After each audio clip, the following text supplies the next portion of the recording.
Pues buenas noches, bienvenidas y bienvenidos. Gracias por estar aquí en este programa y gracias de verdad a nuestros dos invitados que están aquí en CNN, Carlos Martín Beristain y Claudia Paz y Paz. Carlos y Claudia forman parte de los expertos internacionales independientes que fueron invitados por la Comisión Interamericana de Derechos Humanos para el caso Ayotzinapa.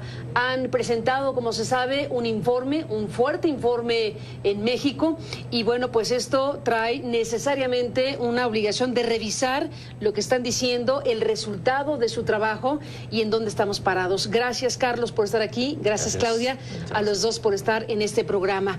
Y bueno, yo les invito, junto con el público, a escuchar esta nota de introducción que preparó Krupskaya Liz para hablar precisamente del informe que presentaron y volvemos con ustedes. Adelante. El grupo Este lunes el presidente Enrique Peña Nieto reiteró el compromiso de su gobierno por esclarecer lo ocurrido el 26 de septiembre de 2014 en Iguala, Guerrero, donde desaparecieron 43 estudiantes de la normal de Ayotzinapa y 6 personas fueron asesinadas. Hay 110 personas ya aprehendidas y no cejaremos hasta que todos los culpables por este muy lamentable hecho sean llevados ante la ley. El caso, como lo hemos también sostenido, se mantiene abierto. La investigación continúa. Con un análisis y el domingo, el grupo interdisciplinario de expertos independientes nombrados por la Comisión Interamericana de Derechos Humanos para colaborar con las investigaciones sobre este caso, rindieron su informe tras 6 meses de trabajo. Los resultados darían un giro de 180 grados a la investigación seguida hasta ahora por la Fiscalía Mexicana. Entre otras, señala que no existen indicios científicos que avalen que los cuerpos de los 43 estudiantes fueron quemados en el basurero de Cocula, tal y como había concluido la Fiscalía. Lo que no significa que Para Amnistía Internacional, estos fallos obligan a una revisión a fondo. El informe deja en evidencia pues la poca capacidad institucional que existe dentro de la Procuraduría General de la República para llevar a cabo una investigación como esta. Y en su caso, en el mejor de los casos, la negligencia que hubo por parte de los funcionarios públicos. Otro de los descubrimientos es la existencia de un quinto autobús que los estudiantes habrían tomado de manera circunstancial, pero que podría ser clave para esclarecer el móvil que detonó las agresiones. Los expertos afirman que dentro del expediente hay declaraciones contradictorias, incluyendo la del conductor del mismo, lo que los llevó a analizar algunas investigaciones que se siguen en Estados Unidos sobre tráfico de heroína desde Iguala a Chicago. Se habla de las características de ese bus y cómo ese bus habría sido modificado para transporte de narcóticos. Eso es parte de otro caso, no es un caso que tenga que ver con lo que estamos analizando, pero es un caso de Iguala y es un caso de investigación sobre el uso de autobuses en el transporte de estupefacientes. Una de sus garantías. Casi un año después, la interrogante continúa siendo la misma. La pregunta es, ¿a dónde están nuestros hijos? ¿Para dónde se llevaron a nuestros hijos? Extrajudicialmente. Krupskaya Liz, CNN, Ciudad de México. Gracias a Krupskaya Liz por este informe. Carlos, Claudia, pues frente a qué estamos, frente a una investigación de 6 meses, ¿cómo definirías, Carlos, lo que ha resultado de sus investigaciones? Bueno, yo lo definiría como, bueno, por una parte, una parte de los descubrimientos, vamos a decir, del análisis que nosotros hemos hecho se basa ya en información que ya estaba en el expediente de la PGR, ¿no? Hay otra parte de diligencias que nosotros hemos realizado, investigaciones propias que hemos realizado, toma de testimonios, pero una buena parte de lo que hemos analizado es una información que estaba en el expediente. Yo diría que en el expediente había mucha información que no había sido suficientemente procesada y que no se habían sacado las conclusiones del contraste de esas informaciones. Eso es parte de lo que hemos tratado de hacer. Por otra parte, la investigación ha mostrado algunas hipótesis que hay que reevaluar respecto al caso, ¿no? El caso aparecía, digamos, centrado en una sola hipótesis, no solamente sobre el destino de los normalistas, sino también es una especie de desconexión entre los hechos que sucedieron en la primera parte de la noche porque los normalistas llegan a la ciudad, primero a las afueras, luego a la central de buses, salen y la estructura de la acción orientada a no dejar salir los buses de Iguala, y lo que sucedió después en términos del posible destino de los normalistas y la historia sobre los miembros de Guerreros Unidos que los habrían transportado, en este caso hacia la zona del basurero, antes de hacerlos asesinados y de quemarlos posteriormente. Había una desconexión de estas dos historias que nosotros hemos tratado de unir, porque una buena parte de lo que podemos entender de la segunda parte de la historia está contenida en esa primera parte como fenómeno de esa desaparición forzada. Claudia, bueno, uno de los asuntos principales que más desde luego sacude es lo que en México el procurador entonces Murillo Karam determinó como la verdad histórica. Esa verdad histórica que indicaba que los chicos habían sido incinerados, llevados e incinerados en ese basurero de Cocula. Ustedes concluyen, generan la convicción de que en ese basurero de Cocula no pudo haber ocurrido lo que se dijo por parte de la PGR. Cuéntanos de eso. Nosotros examinamos las declaraciones de los presuntos perpetradores que se encontraban en el expediente y en realidad no hay una sola versión. Hay 4 versiones. Hay una versión que señala la parota, otra versión que señala que los llevaron a una casa de seguridad, otra versión que señala que iban a atacar un car wash Los Peques, y esta versión del basurero de Cocula, que se construye con las declaraciones de 5 presuntos responsables. Estas declaraciones tenían incongruencias con las otras versiones que se encontraban en el expediente y también con entre sí. Algunos de estos 5 presuntos responsables señalaban, por ejemplo, que habían recibido a los jóvenes en Loma de Coyote y los habían llevado directamente al basurero, otra que los habían llevado a una casa de seguridad, otra que los habían llevado a un lugar indeterminado, y por eso es que nosotros determinamos que era imprescindible un peritaje de fuego. Y el perito efectivamente lo que señala es que, de acuerdo con el análisis del lugar, de acuerdo con el análisis de todos los peritajes que obran dentro del expediente, no es posible que se hubiera incinerado a los 43 estudiantes en este lugar. En ese lugar, Carlos, tienen la convicción de que los chicos de Ayotzinapa no fueron incinerados en Cocula. ¿Eso significa que se puede saber hoy si fueron incinerados en otro lado? En la investigación que ustedes realizan, ¿se puede saber si las cenizas que se habrían dispersado en el río fueron producidas en otro lado? ¿Qué podemos decir respecto a si hay convicción de la desaparición de los cuerpos de los chicos, o no se sabe si fueron incinerados? Bueno, lo que sabemos, lo que nosotros tratamos de evaluar en su momento fue si la hipótesis, digamos, de la quema de los cuerpos se había producido en el basurero o no, y eso es lo que, digamos, muestra el peritaje del doctor Torero y el análisis que nosotros hemos hecho a partir de ese peritaje, de otras circunstancias también de los hechos y de investigación sobre eso que nosotros teníamos. A partir de ahí lo que sabemos es que aparecieron restos óseos, no cenizas propiamente, sino restos óseos, algunos de ellos calcinados y uno de ellos no calcinado, que fue el resto óseo de Alexander Mora, con el cual se pudo identificar que pertenecía, digamos, a este joven de los normalistas de Ayotzinapa, en un conjunto de otras evidencias biológicas y no biológicas, es decir, restos óseos de los cuales aparentemente no se puede sacar material biológico para hacer pruebas de ADN, que es lo que ha sucedido con las muestras enviadas en Innsbruck, ¿no? Eso supone que esos restos óseos han llegado, digamos, a una temperatura tal que ha llevado a la calcinación para que sea imposible sacar ADN para hacer unas muestras genéticas, lo cual significa que el resto de Alexander Mora evidentemente le pertenece a Alexander Mora. Ese muchacho fue asesinado y sus restos fueron quemados, no hasta el punto de la calcinación.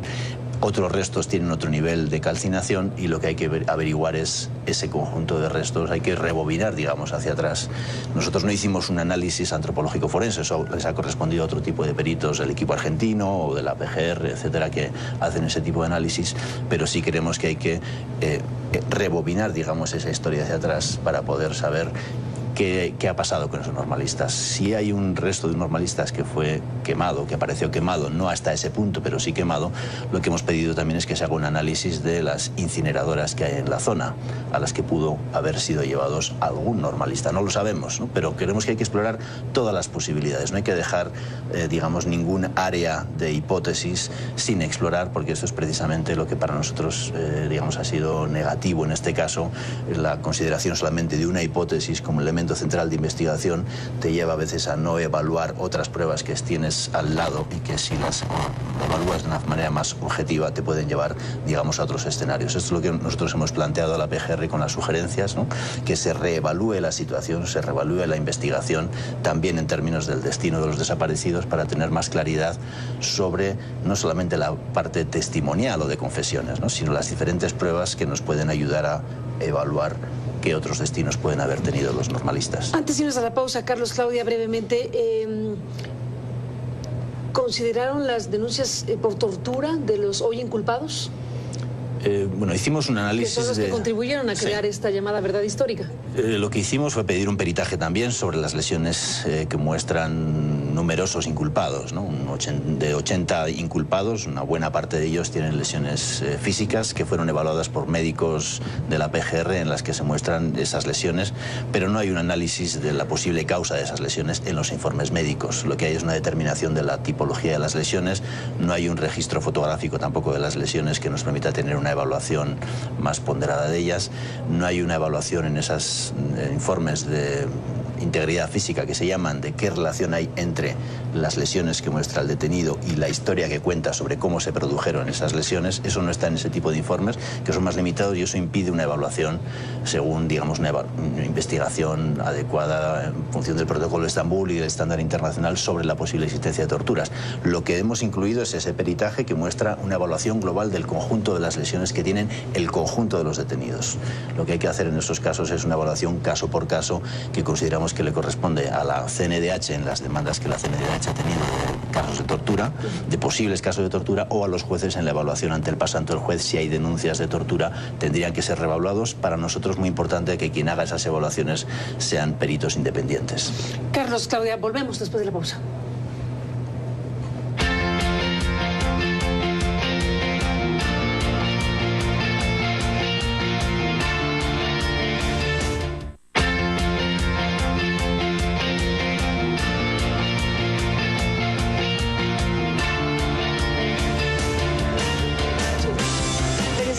Estamos con Carlos Martín Beristain, con Claudia Paz y Paz, de este grupo interdisciplinario de expertos independientes. Nos va a faltar tiempo, desde luego, Claudia, pero déjame ir a estas partes que ustedes aportan y que son muy importantes.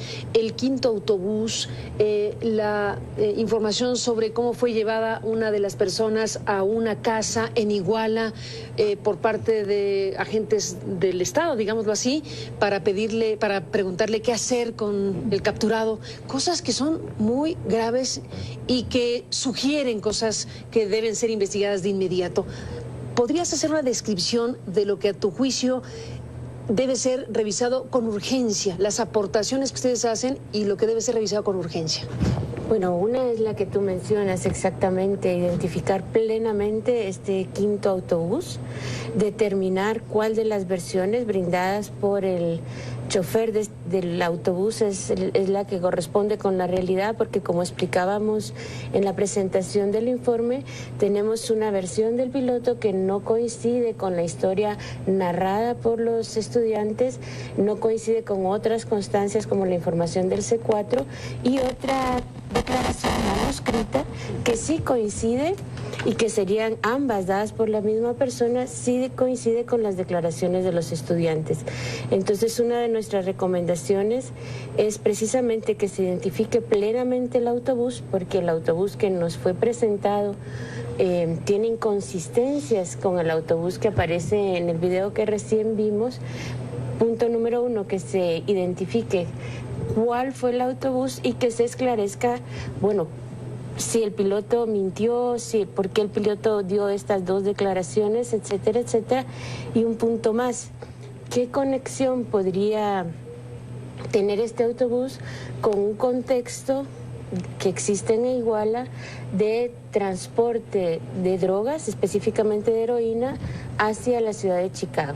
Nosotros tuvimos acceso a un expediente, que es un expediente público, una investigación que se adelantó por la Fiscalía en Chicago en contra de una parte de Guerreros Unidos. Ya están 5 miembros, me parece, consignados en Estados Unidos, y precisamente se habla de la utilización de autobuses para el transporte de heroína desde Iguala hacia Estados Unidos. Hipótesis, ¿pudieron los chicos haber tomado ese autobús que eventualmente pudiera estar en este circuito de cosas y eventualmente esto pueda ser la hebra de explicación de por qué fue tan agresivo el ataque, tan increciendo un ataque contra los chicos? Nosotros creemos que es una hipótesis muy consistente y que debe ser considerada y que no se ha tenido en cuenta en la investigación, ¿no? Primero hay, digamos... Que los chicos sin saber tomaron un autobús que pudo haber estado en este circuito.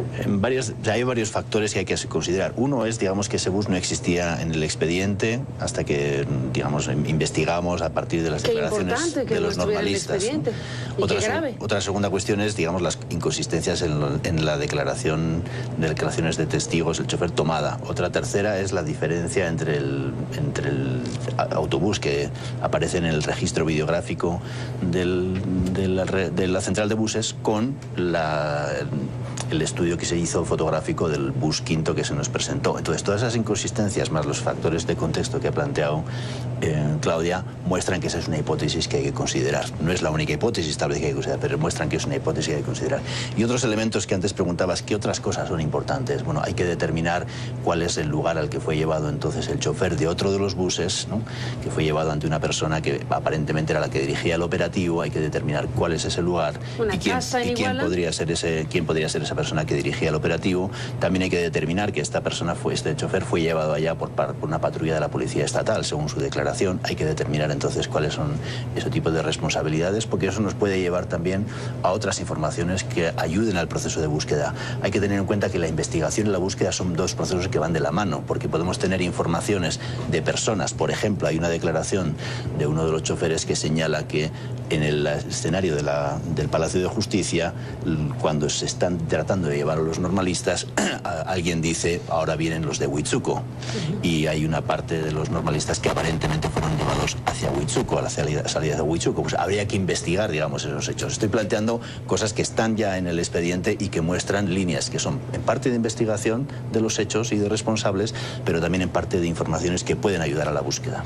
Vamos a una pausa, Carlos, Claudia, y después de la misma entramos en la parte final. Está el C4, ustedes mismos reconocieron que no conocían que en México había un sistema de comunicación en donde se coordinan las agentes del Estado precisamente para razones de emergencia. El C4 operó, las autoridades federales, estatales y municipales estuvieron en comunicación y silencio, en un fenómeno también muy importante que ustedes describieron. Después de la pausa, regresamos en la parte final.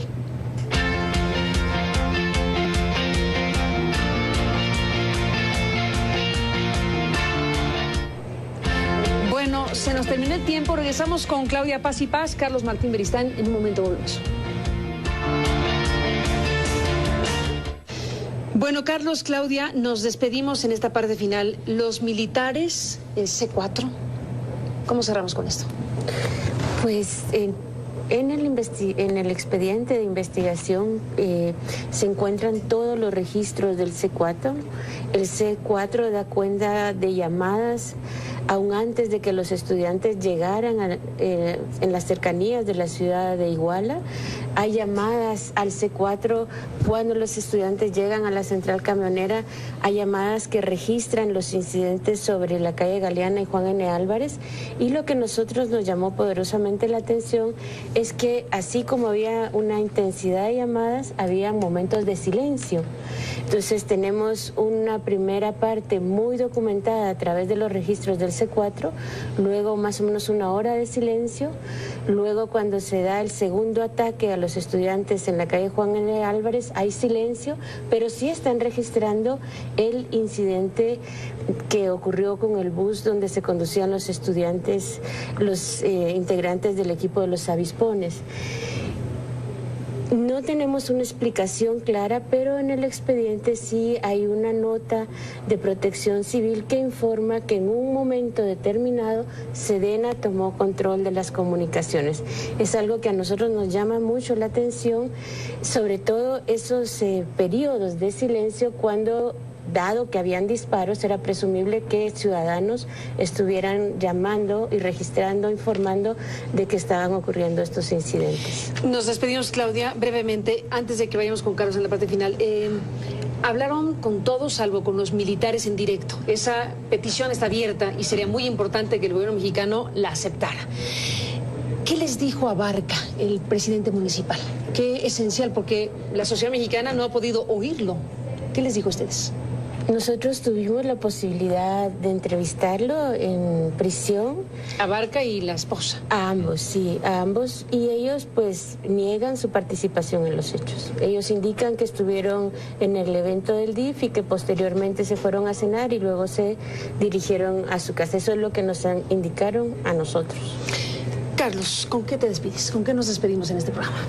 ¿Qué mensaje de Para nosotros, digamos, el trabajo realizado hasta ahora y el informe que acabamos de publicar es una oportunidad para cambiar las cosas, ¿no? Es una oportunidad para fortalecer la defensa de los derechos humanos, la lucha contra la impunidad.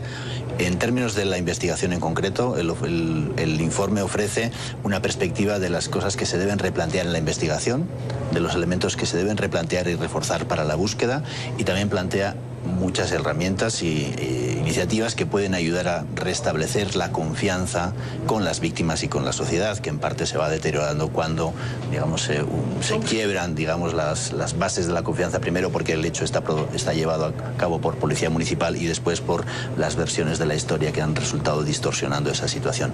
Creemos que el informe es una oportunidad de transformación y así lo hemos presentado a la sociedad en general y a las autoridades en particular, y para nosotros lo importante es cómo se replantean las cosas, no tanto el análisis. Hay una parte que es el análisis de lo que ha sucedido, de los problemas que ha tenido esa investigación y ese proceso de búsqueda, pero también hay numerosas propuestas y recomendaciones de qué es lo que hay que transformar. Y el caso que tocó la conciencia de México y la conciencia del mundo puede también convertirse en el caso que ayude a transformar y a tener nuevas herramientas en México en la lucha contra la impunidad. Ese es el objetivo de nuestro trabajo, la orientación de ese trabajo y el establecimiento de una comunicación con las autoridades y con los familiares que esperamos que siga fortaleciéndose en este tiempo. En 30 segundos, ¿se quedan en México? ¿Más tiempo? ¿Eso está decidido o no? Escuchamos que sí, que hay anuencia del Estado de México para seguir, y la Comisión Interamericana señala el acuerdo que tomará esta decisión previa consulta a las partes. ¿No se sabe cuánto tiempo más sería? No, todavía no se sabe cuánto tiempo más. Vamos a tener próximamente una conversación con las autoridades del Estado, para poder evaluar esa situación, y esperamos que la decisión sea tomada por la Comisión Interamericana. Lo veremos, Carlos, Claudia, a los dos, gracias por estar aquí.